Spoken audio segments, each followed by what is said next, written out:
In a quiet little suburb where the streets were lined with perfectly trimmed hedges and colorful flower beds, there lived a man who had finally found his slice of peace. He wasn't flashy or loud, just your average guy who worked hard during the week and enjoyed tinkering around the house on weekends. For years, he'd lived in cramped apartments in the city, dreaming of a place where he could call his own.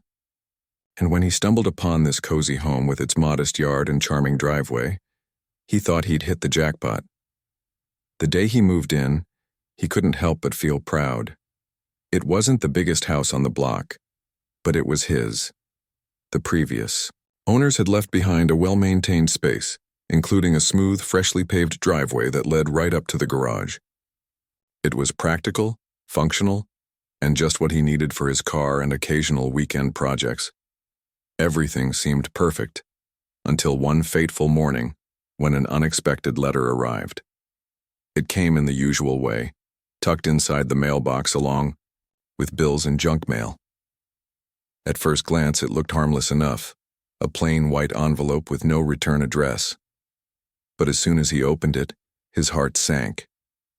Inside was a formal notice from the Homeowners Association, HOA, the governing body responsible for maintaining order in the neighborhood. The letter accused him of encroaching on common property owned by the HOA. Specifically, they claimed part of his driveway didn't belong to him. It belonged to everyone in the community. He read the letter twice, then 3 times, trying to make sense of it. How could this be? Before buying the house, he'd gone through all the necessary steps, including a detailed property survey. According to those documents, the driveway was clearly marked as part of his lot. So why was the HOA suddenly saying otherwise? Confused and frustrated, he decided to dig deeper. Over the next few days, he revisited the paperwork from his purchase. Sure enough, everything checked out. His driveway was legally his, or at least it should have been. Determined to clear things up, he attended the next HOA meeting, hoping to resolve the issue amicably.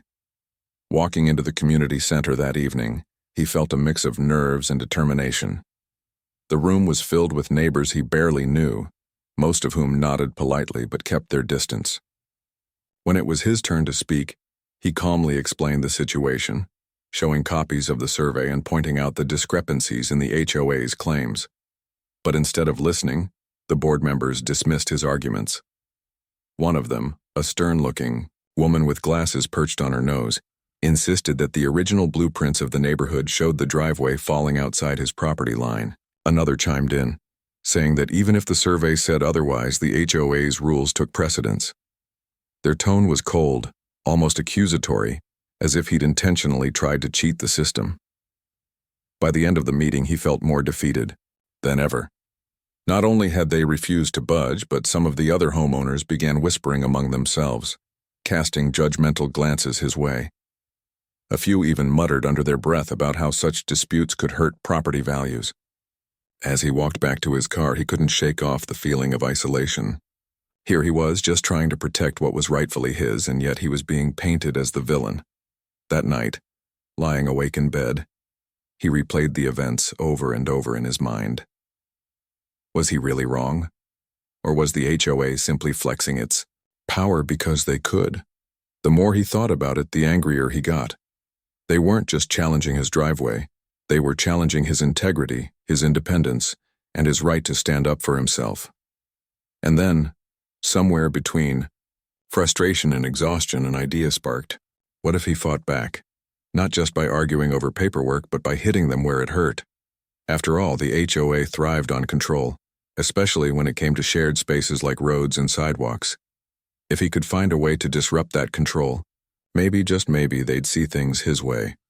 With renewed energy, he grabbed his laptop and started researching.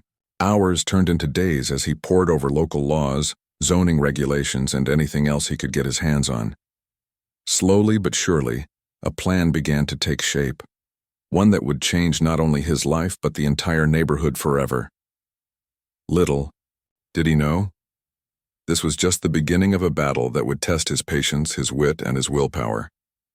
But one thing was certain, he wasn't going down without a fight.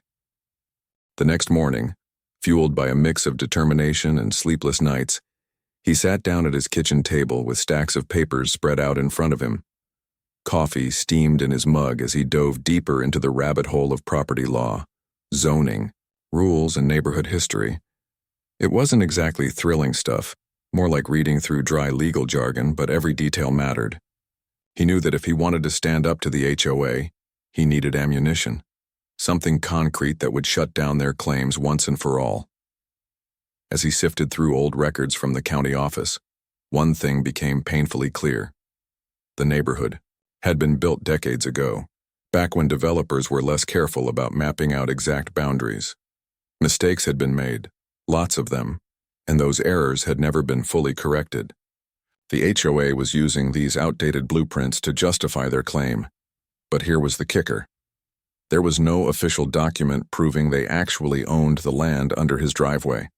It was all smoke and mirrors, a bluff designed to intimidate homeowners into submission. Armed with this discovery, he decided it was time to bring in reinforcements. He reached out to a lawyer recommended by a friend, a sharp, no-nonsense attorney known for taking on tough property disputes. During their first meeting, the lawyer listened intently, nodding along as he explained the situation. By the end of the conversation, she gave him a small smile and said, "You've got a strong case, let's make them work for it." With the lawyer on board, they filed a counterclaim against the HOA, asserting his rightful ownership of the driveway based on the survey and other evidence. But while the legal battle began brewing behind the scenes, tensions in the neighborhood started heating up. Word got around quickly about what was happening, thanks to nosy neighbors and gossip over backyard fences. Some people sided with the HOA, whispering that he was being unreasonable and selfish. Others kept quiet, unsure of where to stand. Either way, he could feel the weight of judgment pressing down on him. One day, as he was mowing his lawn, a neighbor approached him, a middle-aged man with a friendly face who lived 2 doors down. "Hey," the man said, scratching the back of his neck awkwardly. "I heard about what's going on with your driveway. Look, I don't know all the details, but, well, some folks are saying you're causing trouble." He paused mid-mow and looked up, surprised but not entirely shocked. "Trouble?" he replied evenly. "I'm just trying to keep what's mine. You ever read the fine print on those HOA letters? They'll nickel and dime you for anything if you let them." The neighbor chuckled nervously, clearly uncomfortable. "Yeah, I get that. Just maybe try not to rock the boat too much, okay? People around here value peace and quiet." That comment stuck with him long after the conversation ended. Rock the boat? Was standing up for himself really rocking the boat? He couldn't help but wonder how many others had quietly backed down over the years, letting the HOA push them around because it was easier than fighting back. Maybe that's why things had gotten so bad. Maybe someone needed to draw a line in the sand, and now, whether he liked it or not, that someone was him. But even as he dug in his heels, he knew he couldn't rely solely on lawyers and paperwork. Legal battles took time, and the HOA wasn't going to sit idly by while he fought them in court. He needed another angle, something unexpected that would shift the balance of power. And then, late one night while scrolling through city ordinances online, inspiration struck. Buried deep within the local traffic code was a loophole, a tiny clause that allowed homeowners to designate private driveways as public access points if certain conditions were met. Specifically, the rule stated that any alternate route benefiting emergency vehicles could qualify. His mind raced as he read the words over and over again. This was it. This was his chance to turn the tables. To Ree. Next day, he submitted a formal request to the city council, asking to reclassify his driveway as a public access point. To support his case, he included photos of the narrow streets in the neighborhood, highlighting how difficult it would be for fire trucks or ambulances to maneuver during an emergency. Within weeks, the city approved his application, granting him permission to install a gate at the entrance of his driveway. When the gate arrived, a sturdy metal structure with a keypad lock, he wasted no time putting it up. At first glance, it seemed harmless enough, just a standard security measure. But the implications were huge. With the driveway officially designated as a public access point, he controlled who could use it. Emergency services? Sure, they'd have the code. Delivery drivers? Probably not. And definitely not anyone from the HOA unless they asked nicely. And even then, maybe not. News of the gate spread like wildfire. Neighbors stopped by to gawk, some shaking their heads in disbelief, while others muttered about how extreme it felt. Meanwhile, the HOA scrambled to figure out their next move. Their initial reaction was predictable: threats of fines, warnings about violating community guidelines, and vague promises of escalating the matter further. But none of that fazed him anymore. He'd already proven he wasn't afraid to play hardball. What he didn't expect, though, was how quickly the tide began to turn. Once word got out about his clever maneuver, opinions in the neighborhood started shifting. Some residents admired his guts, seeing him as a kind of modern-day David taking on the Goliath of suburban bureaucracy. Others realized they might benefit from his actions. If the HOA couldn't bully him, maybe they wouldn't be able to bully anyone else either. Still, not everyone was happy. A handful of neighbors remained firmly in the HOA's corner, accusing him of stirring up unnecessary drama. One woman even confronted him at the mailbox one afternoon, her arms crossed tightly across her chest. "Do you have any idea what you're doing to this community?" she demanded, her voice sharp with frustration. He met her gaze steadily. "Yeah, I do," he said simply. "I'm protecting my home. If that makes me the bad guy, so be it." Her expression softened slightly, though. She still looked conflicted. "It's just, we moved here for peace and quiet. This isn't peaceful." "I hear you," he replied. "But sometimes peace comes at a price, and I'm not willing to pay it." As the days turned into weeks, he found himself reflecting on everything that had happened. The fight wasn't easy. It came with stress, sleepless nights, and strained relationships, but it also brought clarity. He realized now that the HOA wasn't unbeatable. They thrived on fear and compliance, counting on people to back down rather than push back. But he'd shown them, and himself, that standing up for what's right was worth the effort, no matter how daunting the odds. And deep down, he knew this was only the beginning. The gate at the end of his driveway quickly became the talk of the neighborhood. It wasn't just a piece of metal. It was a symbol, a line drawn in the sand that no one could ignore. For him, it represented control over his own property, but for the HOA, it was a direct challenge to their authority. And as the days passed, the tension between him and the HOA grew thicker than ever. At first, the HOA tried to downplay the situation, acting like the gate was nothing more than a minor inconvenience they'd sort out in due time. But behind closed doors, panic was setting in. The board members realized something unsettling. If he could legally designate his driveway as a public access point, then what was stopping other homeowners from doing the same? What if every family in the neighborhood decided to put up gates or restrict access to parts of their property? Chaos would erupt. Traffic patterns would collapse. Property values might plummet. The very foundation of their carefully controlled community would crumble. It didn't take long for others in the neighborhood to catch on. One evening, as he was tinkering with his car in the garage, a neighbor stopped by, a young couple who lived across the street. They looked nervous, glancing around as if someone might overhear them. "We wanted to say, we think what you're doing is brave," the husband said hesitantly. "Honestly, the HOA has been getting away with too much for too long." His wife nodded, clutching her sweater tightly. "We've been thinking about making changes ourselves. Maybe not as big as yours, but, well, seeing you stand up to them gives us hope." He smiled faintly, though he knew encouraging rebellion came with risks. Still, he couldn't deny the spark of satisfaction he felt knowing he wasn't alone anymore.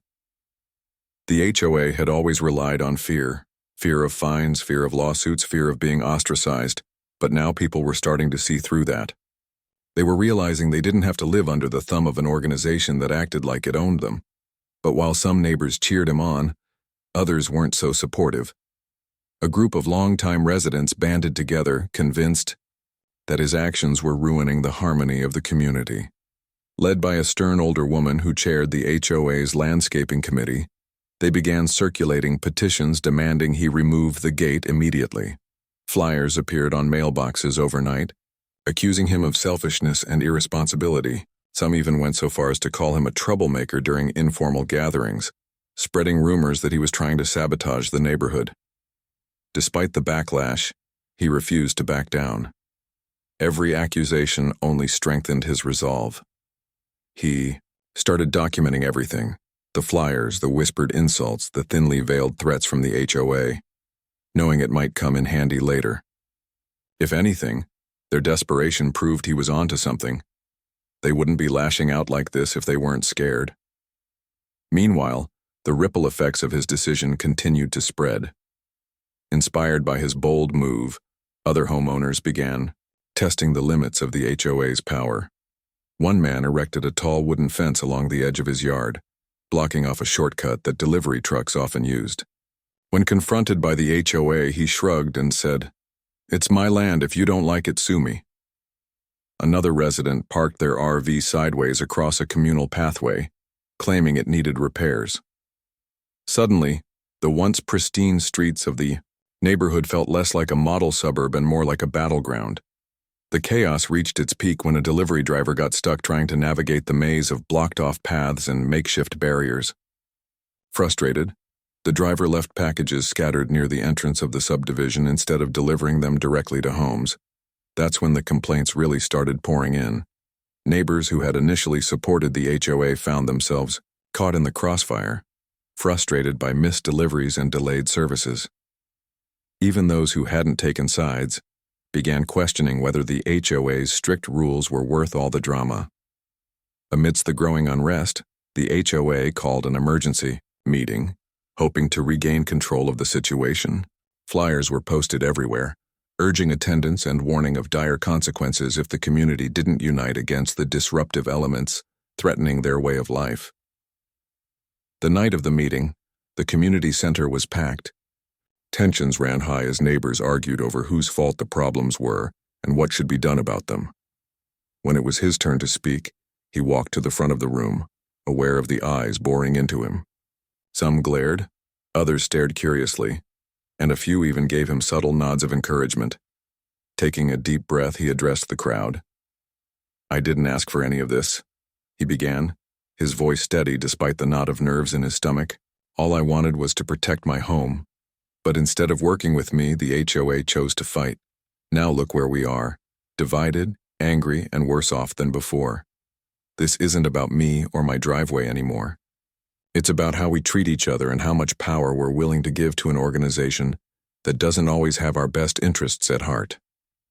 His words hung in the air, met with a mix of applause and murmurs of disagreement. The HOA board members shifted uncomfortably in their seats, clearly unprepared for such a direct challenge. One of them stood up to respond, attempting to paint him as the root cause of all the neighborhood's problems, but their argument fell flat. People were tired of being told what to do, tired of feeling powerless. As the meeting dragged on, it became clear that the HOA was losing its grip. Their usual tactics of intimidation and guilt-tripping weren't working anymore. Instead of rallying support, they were alienating even their most loyal followers. By the time the meeting ended, the atmosphere had shifted. While not everyone agreed with him, many left the room questioning whether the HOA truly had their backs, or if they were just another layer of bureaucracy sucking the life out of the community. In the days that followed, the HOA scrambled to regain control. They sent out letters promising to review outdated policies and improve communication with residents. But their efforts felt hollow, like last-ditch attempts to save face rather than genuine change. Meanwhile, he kept moving forward, focused on the bigger picture. Installing the gate had been step one. Now he was laying the groundwork for step two. Late one night, sitting at his kitchen table surrounded by legal documents and notes, he allowed himself a moment of quiet reflection. The battle wasn't over, not by a long shot, but he could feel the momentum shifting. For the first time in months, he felt a flicker of optimism. Maybe, just maybe, he wasn't fighting this war alone. After all, the chaos in the neighborhood reached a fever pitch over the next few weeks. What had started as a personal battle between him and the HOA had spiraled into something much bigger, a full-blown rebellion against years of pent-up frustration. Homeowners who had once quietly followed the rules were now questioning everything, from parking restrictions to landscaping guidelines. The gate at the end of his driveway wasn't just blocking cars. It was opening doors for people to rethink how they lived in this tightly controlled community. Word about the standoff spread beyond the neighborhood, too. Local news outlets caught wind of the story, sending reporters to interview residents and snap photos of the infamous gate. One evening, he found himself sitting on his front porch under the glare of camera lights, explaining his side of the story to a young journalist holding a microphone. "This isn't about me being difficult," he said firmly. "It's about standing up for what's fair. If we let the HOA push us around without question, where does it stop?" The coverage turned him into an overnight sensation, or at least as close to one as you could get in a quiet suburb. People online started calling him the Robin Hood of suburbia, praising him for taking on corporate greed and sticking up for the little guy. Supporters flooded social media with hashtags like, fair HOA and, stand your ground, sharing stories of their own run-ins with overbearing homeowners associations. Some even set up crowdfunding campaigns to help cover his mounting legal fees, which he accepted gratefully but reluctantly. He hadn't asked for any of this attention, but it felt good knowing he wasn't alone in the fight. Back in the neighborhood, though, not everyone was cheering. The HOA doubled down on their efforts to discredit him, painting him as a troublemaker bent on destroying property values and ruining lives. Flyers appeared on doorsteps accusing him of selfishness and irresponsibility. At one point, someone spray-painted "Move Out" on his garage door late at night. He scrubbed it off the next morning, refusing to let vandalism shake his resolve. But the hostility weighed on him, especially when longtime neighbors crossed the street to avoid making eye contact. Despite the negativity, cracks began forming in the HOA's facade. Their usual tactics of intimidation weren't working anymore. Board meetings, once dull affairs attended by only a handful of residents, became packed with angry homeowners demanding answers. Why were dues so high? Why did the HOA spend thousands on fancy flower arrangements while neglecting basic repairs? And most importantly, why were they so obsessed with controlling every aspect of people's lives? One particularly heated meeting stands out in his memory. A woman stood up, visibly trembling as she spoke. "My husband is sick," she said, her voice cracking. "We can barely afford our medical bills, let alone these ridiculous fines for having a mailbox that's too colorful. When did living here stop being about community and start being about punishment?" Her words struck a chord with many in the room, including him. For all the anger directed at him, he realized the real enemy wasn't the HOA itself. It was the culture of fear and control they'd created. They thrived on division, pitting neighbor against neighbor to maintain their power. But now, thanks to his stand, people were starting to see through the illusion. They were beginning to understand that unity didn't mean conformity. It meant standing together against injustice. As tensions escalated, the HOA made one last-ditch effort to regain control. They filed a lawsuit against him, claiming his gate violated community guidelines and demanding its immediate removal. It was a bold move, designed to intimidate him into submission. But instead of backing down, he welcomed the challenge.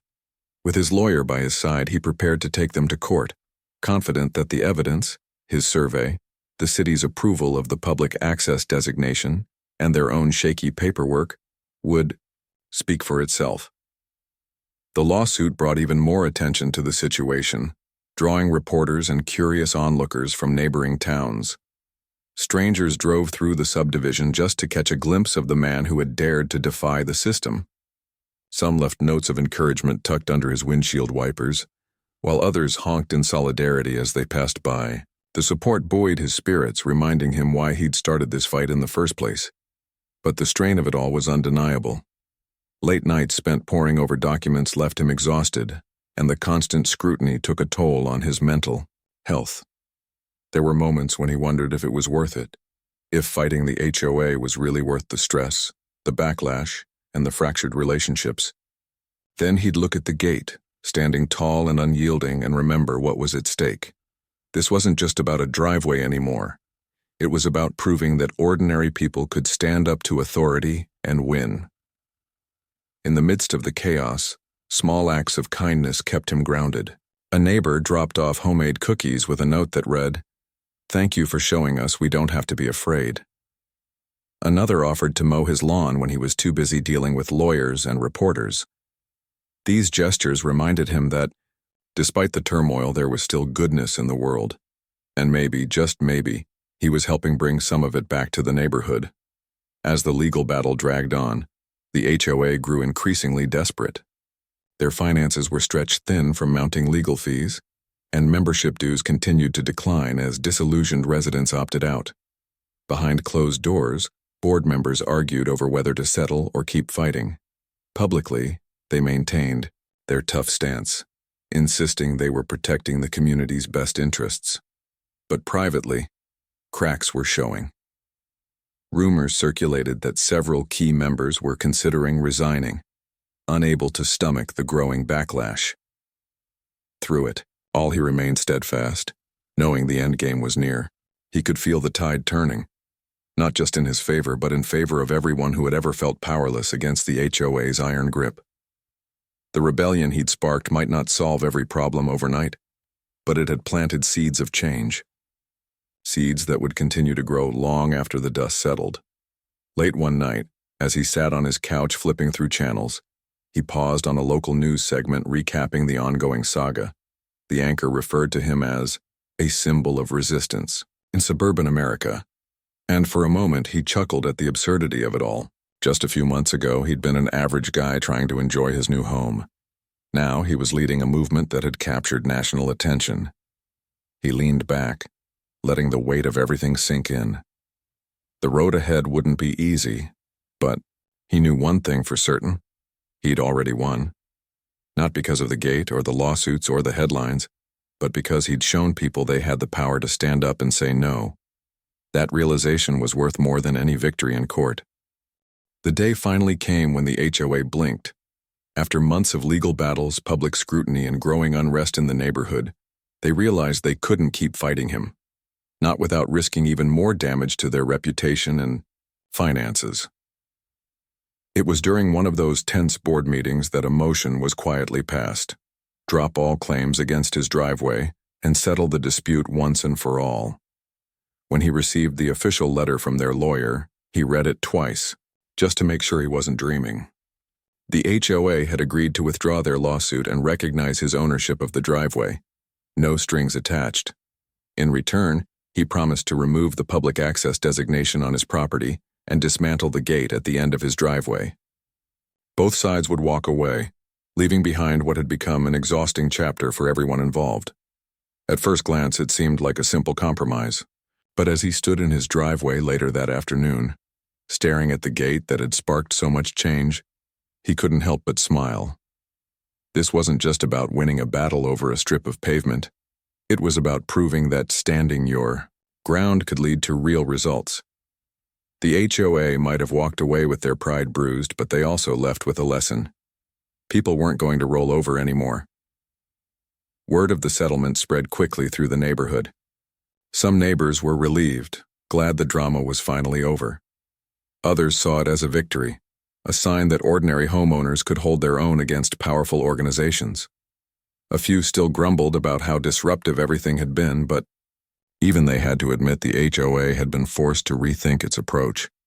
For the first time in years, residents felt empowered to speak up, ask questions, and demand transparency from the people who claimed to represent them. In the weeks that followed, the HOA held another meeting, but this time, it was different. Instead of dictating rules and handing out fines, the board members listened. They promised to review outdated policies, reduce unnecessary restrictions, and focus on fostering a sense of community rather than control. While some skeptics doubted these promises would amount to much, others were cautiously optimistic. Change wouldn't happen overnight, but the cracks in the foundation had been exposed, and that was a start. As for him, life slowly returned to normal, or as normal as it could be after becoming the face of a neighborhood rebellion. Reporters stopped calling, strangers stopped driving by to gawk at his house, and the constant buzz of gossip faded into the background. He went back to tinkering in his garage, mowing his lawn, and enjoying quiet evenings on his porch. But the experience had changed him in ways he hadn't expected. He'd always thought of himself as an ordinary guy, content to stay under the radar. Now, he realized there was strength in speaking up, in refusing to back down when something mattered. One evening, as he sat outside watching the sunset, a neighbor approached, a woman who lived a few doors down. She hesitated for a moment before speaking. "I just wanted to say thank you," she said softly. "You didn't just fight for your driveway. You fought for all of us." He nodded, feeling a lump rise in his throat. "Honestly, I never meant to cause trouble. I just wanted to protect what's mine." "I know," she replied with a small smile. "But sometimes, protecting yourself ends up helping everyone else too." Her words stayed with him long after she walked away. It was true. He hadn't set out to inspire a movement or challenge the status quo. All he'd wanted was fairness. Yet somehow, his actions had sparked something bigger, something that reminded people they had a voice and the power to use it. Over time, the neighborhood began to heal. The tension that had once divided neighbors started to ease, replaced by conversations and shared laughter. People organized block parties and potlucks, reconnecting in ways they hadn't in years. Even the HOA seemed to soften, focusing less on enforcement and more on collaboration. It wasn't perfect. There were still disagreements and occasional clashes, but it was progress. Looking back, he knew the fight had been worth it. Sure, it had been stressful, messy, and emotionally draining, but it had also shown him the value of persistence, courage, and community. And while he hoped he'd never have to go through anything like it again, he also knew he'd do it all over if he had to. One crisp autumn morning, as he watched leaves swirl across his driveway, he took a moment to reflect on everything that had happened. The battle with the HOA had tested him in ways he never imagined, pushing him to dig deep and find strength he didn't know he had. It had taught him that sometimes standing up for yourself isn't just about protecting your home. It's about setting an example for others to follow. He smiled as he sipped his coffee, feeling a quiet sense of satisfaction. Life in the neighborhood wasn't perfect, but it was better. Neighbors were friendlier, the HOA was more accountable, and people were starting to realize they didn't have to accept unfair treatment without question.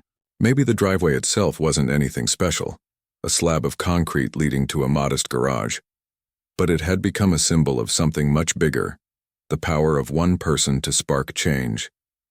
And as he looked around at the peaceful street, lined with colorful trees and smiling faces, he couldn't help but think, maybe being the troublemaker wasn't such a bad thing after all.